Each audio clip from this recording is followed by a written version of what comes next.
Civics chapter 2 करो। सत्ता में साझेदारी की कार्य प्रणाली। परिचय। लोकतंत्र की यात्रा के क्रम में पिछले कक्षा में हमारा परिचय राजनीति के कुछ बुनियादी धारणाओं, संस्थाओं एवं लोकतंत्र के नियमों, कायदों से हुआ था। अब हम सिद्धांतों एवं संस्थाओं के जगह पर अपना ध्यान राजनीतिक प्रक्रियाओं पर केंद्रित करेंगे। राजनीतिक प्रक्रियाओं के मूल में सत्ता की साझेदारी का प्रयास होता है। अतः लोकतांत्रिक राजनीति को समझने के लिए सत्ता की साझेदारी के सरोकार ही हमारे अध्ययन के प्रमुख विषय वस्तु होंगे। इस प्रक्रिया से किस प्रकार लोकतंत्र विभिन्न सामाजिक समूहों को अभिव्यक्ति एवं पहचान देकर अपने आप में सन्निहित करता है, सर्वप्रथम हम इसका अध्ययन करेंगे। इसके लिए लोकतांत्रिक व्यवस्थाएं सत्ता के विभाजन के विविध एवं व्यापक प्रावधान करती है। अध्याय के अगले हिस्से में हम इसे देखेंगे। इसी क्रम में हम सत्ता की साझेदारी की सबसे प्रभावकारी कार्य प्रणाली के रूप में संघीय शासन व्यवस्था का अध्ययन करेंगे। इस संदर्भ में भी भारतीय संघ व्यवस्था के सैद्धांतिक एवं व्यवहारिक पक्ष का भी विश्लेषण करेंगे। हमारे लिए यह भी जानना जरूरी है कि किस तरह से हमारे संविधान निर्माताओं ने भारतीय समाज की वैविध्यपूर्ण संरचना एवं सामाजिक राजनैतिक परिस्थितियों को ध्यान में रखते हुए राष्ट्रीय एकता एवं अखंडता को बनाए रखने के लिए संघीय व्यवस्था में एकात्मकता की भी व्यवस्था की। इसके बाद हम भारत में सत्ता विकेंद्रीकरण के सबसे निचले स्तर की व्यवस्था, स्थानीय सुव्यवस्था का अध्ययन करेंगे। इस क्रम में बिहार में पंचायती राज पर भी एक आलोचनात्मक निगाह डालेंगे। पिछले अध्याय में हम देखते हैं कि जब जाति, धर्म, रंग, भाषा आदि पर आधारित मानव समूहों को उचित पहचान एवं सत्ता में साझेदारी नहीं मिलती है तो उनकी असंतोष एवं टकराव में से समाज विभाजन, राजनीतिक अस्थिरता, सामाजिक टकराव एवं आर्थिक गतिरोध उत्पन्न होते हैं। इससे हमने पूर्व के अध्यायों में दिए गए बेल्जियम एवं श्रीलंका के उदाहरण से स्पष्ट रूप से देखा है। हमने भारत में भी भाषा, जाति, धर्म, क्षेत्र के आधार पर संघर्ष एवं टकराव के कारणों का उल्लेख किया है। बेल्जियम ने अपने यहाँ के भाषीय एवं जातीय समूहों के बीच पनपने वाले तनाव को सत्ता में साझेदार बनाकर दूर किया। इसके लिए उसने अपने संविधान में संशोधन कर कुछ विशेष प्रावधानों को शामिल किया, जिससे विभिन्न भाषीय एवं जातीय समूहों को शासन में उचित प्रतिनिधित्व मिल सके। इसके विपरीत श्रीलंका में सत्ता साझेदारी सिंहली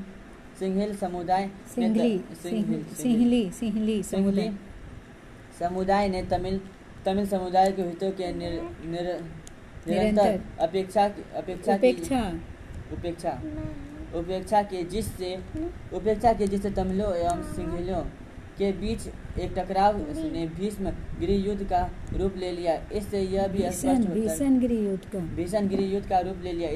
स्पष्ट होता है कि विभिन्न सामाजिक समूहों के बीच सत्ता का विभाजन उचित है, क्योंकि इससे विभिन्न सामाजिक समूहों का अभिव्यक्ति एवं पहचान मिलती है, इनके हितों एवं सुरक्षा का सम्मान होता है। इससे विभिन्न सामाजिक समूहों के बीच टकराव की संभावना छीन हो जाती है। अतः सत्ता में साझेदारी की व्यवस्था राजनीतिक समाज की एकता, अखंडता एवं वैधता की पहली शर्त है।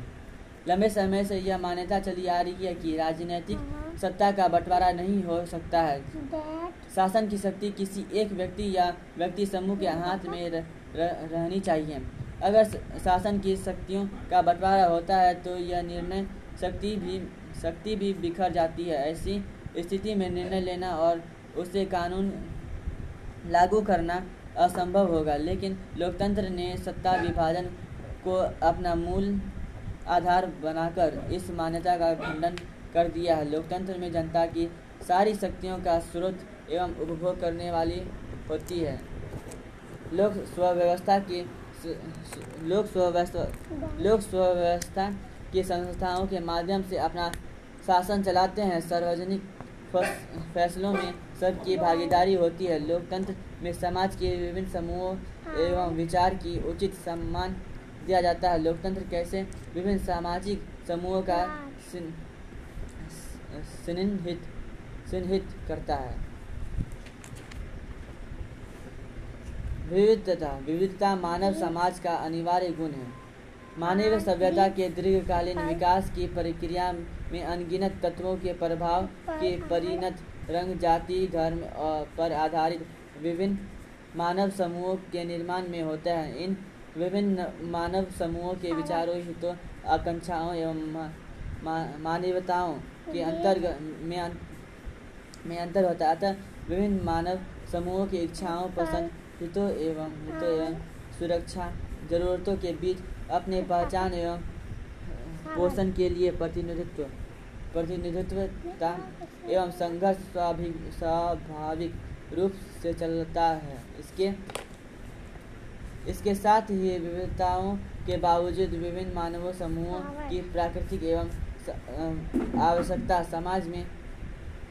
समाज में साथ रहने की अनिवार्यता होती है। अतः ऐसे संघर्ष को सुलझाने के लिए तथा इसे प्रतिस्पर्धा के सहयोग में बदलने के लिए विशेष कार्यप्रणाली की आवश्यकता महसूस होती है। यहाँ कार्यप्रणाली है तो सत्ता में साझेदारी की कार्यप्रणाली, सबकी सहमति की प्रणाली।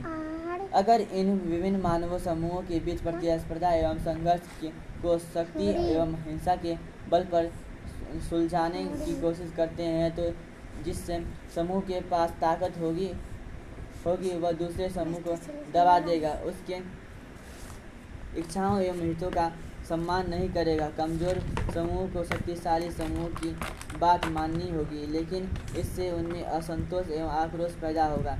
ऐसी स्थिति में विभिन्न समूह ज़्यादा समय तक साथ नहीं रह पाएंगे। विभिन्न समूहों को साथ में रहने के लिए एक ऐसी राजनीतिक व्यवस्था या प्रणाली की ज़रूरत होती है जिससे सभी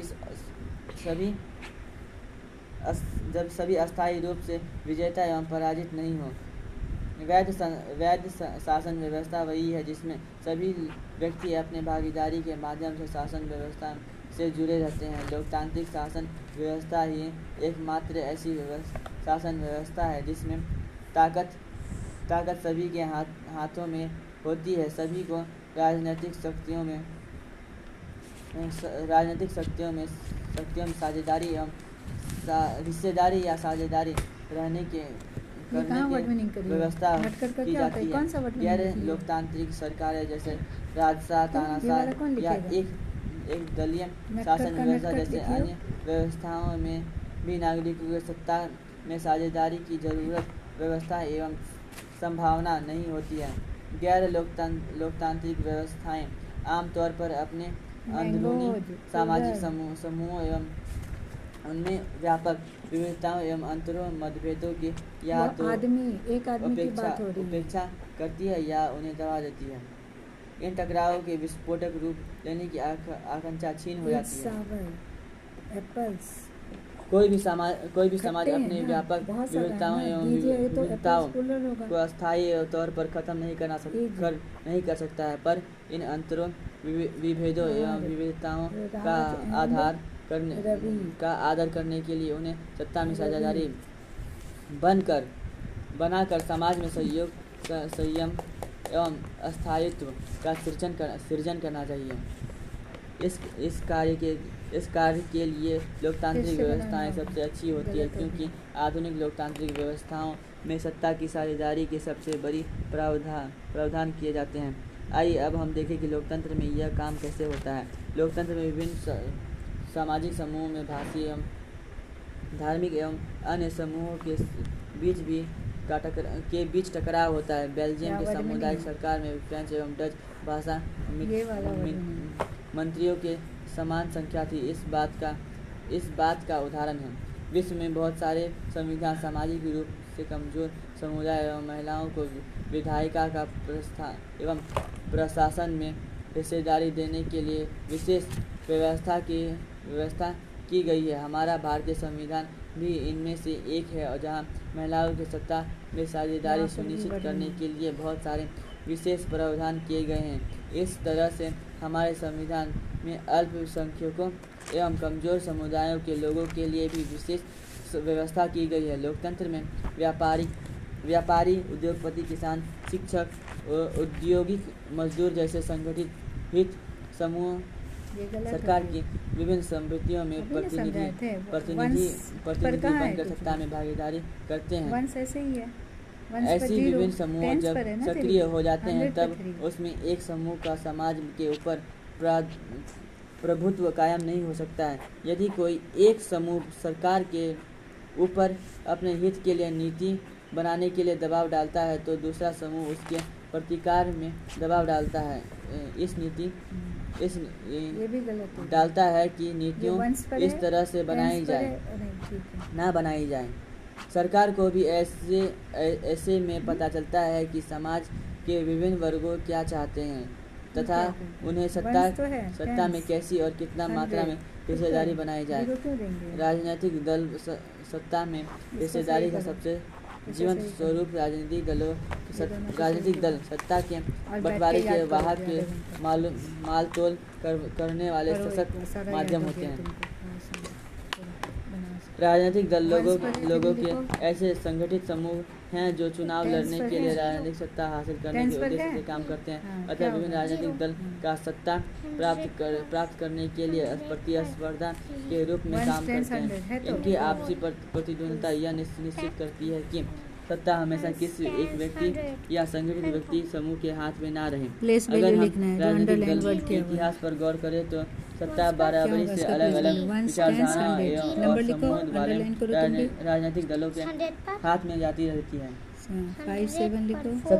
सत्ता की साझेदारी का प्रत्यक्ष रूप तब होगा कि जब देखा जाए तब देखने को मिलता है जब 2 या 2 से अधिक दलों मिलकर चुनाव लड़ते हैं या सरकार का गठन करते हैं। इसलिए सत्ता की साझेदारी का सबसे अच्छा उदाहरण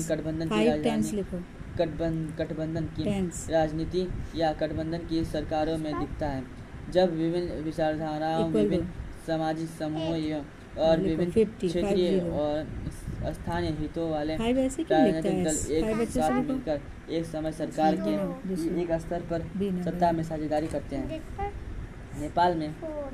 नेपाल में राजशाही अर्थात सत्ता के एकाधिकार की व्यवस्था के अंत तथा सत्ता जन निर्वाचित प्रतिनिधियों के हाथ में सौंपने के लिए आंदोलन, बोलिविया का जल युद्ध, महिलाओं के लिए आरक्षण की सुविधाओं के लिए संघर्ष, सूचना के आधार पर आंदोलन से भी सत्ता में विशेष साझेदारी के प्रयत्न के प्रत्यक्ष एवं अप्रत्यक्ष उदाहरण है। लोकतंत्र में सरकार की सारी शक्तियाँ किसी एक अंग में सीमित नहीं रहनी चाहिए, बल्कि सरकार के विभिन्न अंगों के बीच सत्ता का बंटवारा होता है। यह बंटवारा सरकार के एक ही स्तर पर होता है। उदाहरण के लिए सरकार के 3 अंग विधायिका, कार्यपालिका एवं न्यायपालिका के बीच सत्ता का बंटवारा होता है। ये सभी अंग एक ही स्तर पर अपनी अपनी शक्तियों का प्रयोग करके सत्ता में साझेदारी करते हैं। सत्ता के ऐसे बंटवारे में किसी एक अंग के पास सत्ता का जमाव एवं उसके दुरुपयोग की संभावना खत्म हो जाती है। सत्ता ही हर एक अंग एक दूसरे का नियंत्रण करता है। ऐसे नियंत्रण एवं संतुलन की व्यवस्था भी कहते हैं। विश्व के सभी लोकतांत्रिक देश, अमेरिका, भारत आदि में यह व्यवस्था अपनाई गई है। सरकार के एक स्तर तथा सत्ता के ऐसे बंटवारे को हम सत्ता का क्षैतिज वितरण कहते हैं। सत्ता में साझेदारी की दूसरी कार्यप्रणाली सरकार के विभिन्न स्तरों पर सत्ता का बंटवारा होता है। सत्ता के ऐसे बंटवारे को हम सत्ता को ऊर्ध्वाधर वितरण कहते हैं। सत्ता के ऐसे बंटवारे को आमतौर पर संघवाद के नाम से जाना जाता है। यह आधुनिक लोकतंत्र में सत्ता की साझेदारी की कार्यप्रणाली का सबसे लोकप्रिय स्वरूप है। संघीय शासन व्यवस्था एकात्मक शासन व्यवस्था की उलट है, जिसमें शासन का एक ही स्तर होता है, बाकी इकाई इसके अधीन काम करते हैं। प्रांतीय इकाइयों को केंद्र सरकार के आदेशों का पालन करना पड़ता है। हम संघीय शासन व्यवस्था की विशेषताओं को निम्नलिखित रूप से अंकित कर सकते हैं। संघीय शासन व्यवस्था में सर्वोच्च सत्ता केंद्र सरकार और उसके विभिन्न अनुशासित